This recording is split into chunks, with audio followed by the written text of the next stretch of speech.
Hello everybody, this is Jeremy with In The DAW. Welcome back. In today's video, we're going to be taking a look at the BBE Stomp Board plugin. This is a great amp and pedal board emulation, so let's just jump in this session and take a look.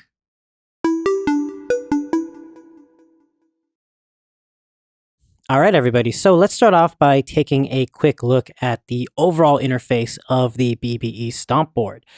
It's a very easy to understand plugin. It has a really cool little interface. And on the top here, we have the controls for the amp itself. We have the input knob right here, the gate, which works as a noise gate, the amp selector, which allows you to select from 4 different amp types. And you can even turn this one off. The tone control, which is your EQ. To the left is darker, to the right is brighter. Your reverb, which allows you to use a very nice sounding spring reverb impulse. Your output knob. The top has the overall controls for bypassing the whole plugin, controlling your oversampling, selecting presets, and opening up your menus. The bottom section is also pretty much just as simple.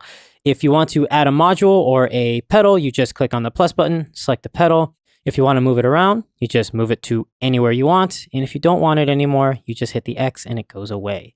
Now, this comes with a pretty nice selection of pedals to choose from. We have the Free Fuzz, the Green Screamer, the Mind Bender, the Opto Stomp, the Sonic Stomp, the Soul Vibe, Tremor, and Two Timer. A lot of these are classic pedals that have been available in the past Stompware bundle. And now you can use all of them in here inside of the Stomp Board. Another really cool thing is because you're able to bypass the amp, let's say you're using your DI into your computer and then you go into a reamp box to use an actual amp when you're performing live, you can utilize all of these pedals and then go into an amp with a reamp box, or you can, of course, use another amp sim. Personally, this thing is very efficient and I really like the sounds of the amps. You also have the ability to use every single pedal separately, all in separate plugins. And this is great because sometimes you might want to use the Sonic Stomp after the amplifier or the stomp board itself. With all that said, that's pretty much all you need to know about how the plugin works. Now let's get into how does this plugin sound. So what I want to do is we're going to start off by taking a quick listen to the tracks that I've recorded. We have about 5 guitars and 1 bass DI. And I've used just the Sonic Stomp to give me processing as far as effects pedals and amp simulation.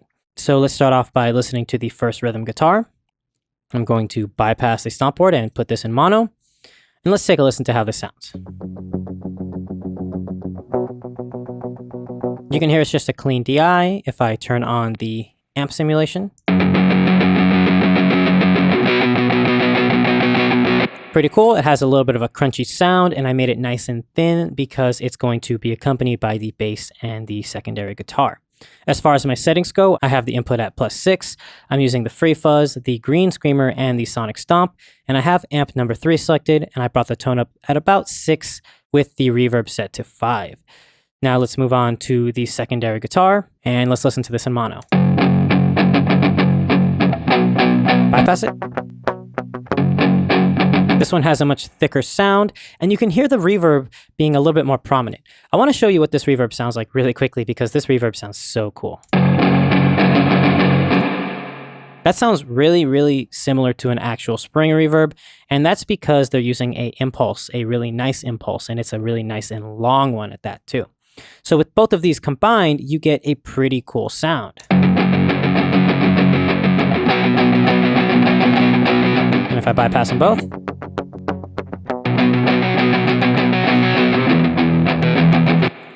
right? Moving on, we have the heavier guitars, which come in later on in the mix. And this, again, I have a left and right guitar. So let's move this one to the center and solo it up. You'll notice that my settings are slightly different. I have this set to amp 3. The tone is down to 3.8. And I've also brought the reverb down to 4. I'm using the Free Fuzz, Green Screamer, and Sonic Stomp. And let's take a listen to this one. Bypass.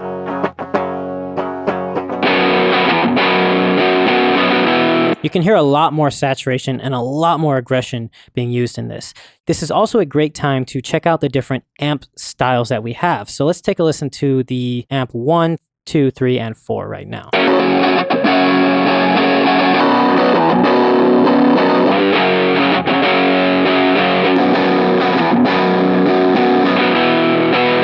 You'll notice that they all sound completely different. And for this specific sound, I found that 3 sounded the best. Moving on, let's check out the other guitar. And let me make sure this one's panned back. You'll notice that this one still has the free fuzz and the green screamer, but I have this set to amp 2. The tone is still set to minus 3.8. The reverb is at 4. And let's take a listen to this one. This one's a little bit chunkier. It doesn't have as much of a distorted tone. It's also a different sounding DI. So if I bypass the stomp board altogether, so pretty cool. And if I pan these both out and solo them,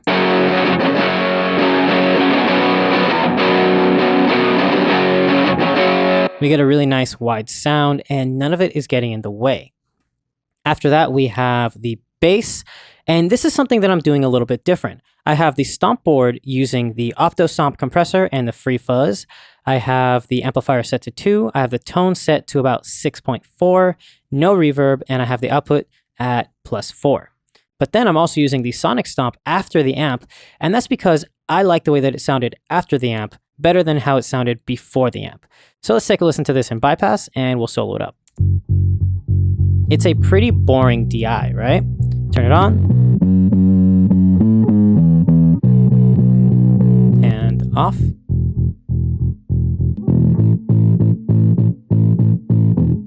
So it just has a little bit more grit, a little bit of fuzz, and it really helps balance things out when I'm using the sonic stomp. I'm basically using this as a multi-band compressor pedal. It's really cool, and I really like this. This is kind of making me want to buy the actual pedal because it would be so cool to use this thing live. After that, we have the final guitar, which is a very sloppy solo. And this is using the stomp board once again.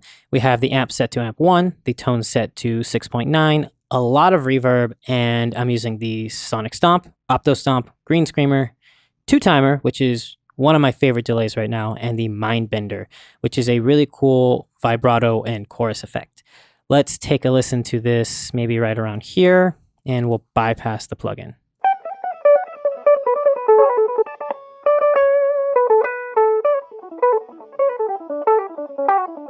So you can hear that it's pretty sloppy playing, right?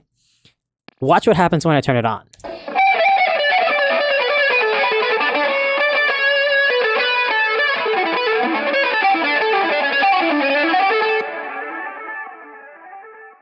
And then when I stop it, you can really hear the delay kind of cutting through and sounding really cool, making this sound better. So now what I want to do is we'll play this entire mix and I'll bypass the stomp board. And then I'll turn it on periodically so you can hear what it sounds like before and after. I'm going to give you a 1-bar count in, so here we go.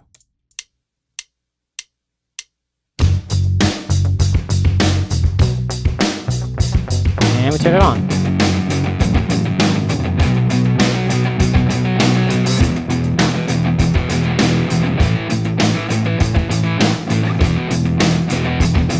And off. And back on.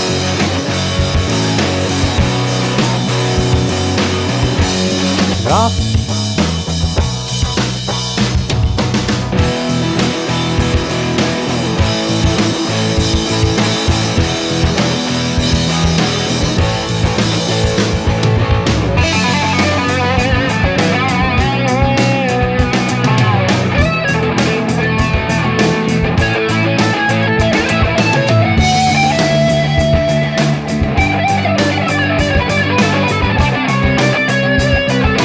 Bypass it.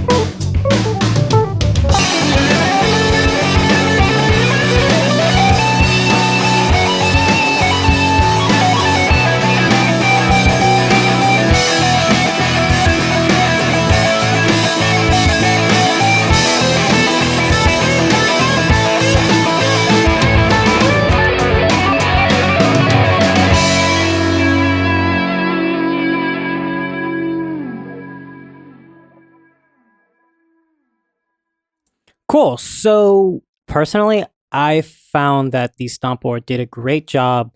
It really saved that solo. That solo did not sound anywhere near ready until I used the stomp board. So with that said, that's going to be it for this section of the video. I hope you enjoyed, and I will see you guys in a few seconds. All right, you guys. So that is the BBE Stomp Board plugin. Personally, I think you're going to have to grab a demo because I can't show you everything this is capable of doing, but I can tell you that the clean sounds are fantastic. I really enjoy the sounds that you can get when you add a little bit of crunch and distortion, and the fact that you can use every single module as a separate plugin is great. The delay is probably my favorite delay now. I think that thing sounds amazing, and I love how well it sounds when you bundle it up with the chorus or even that vibrato. So with that said, this is going to be it for this video. This is Jeremy with In The DAW, and I'll see you guys next time. Bye.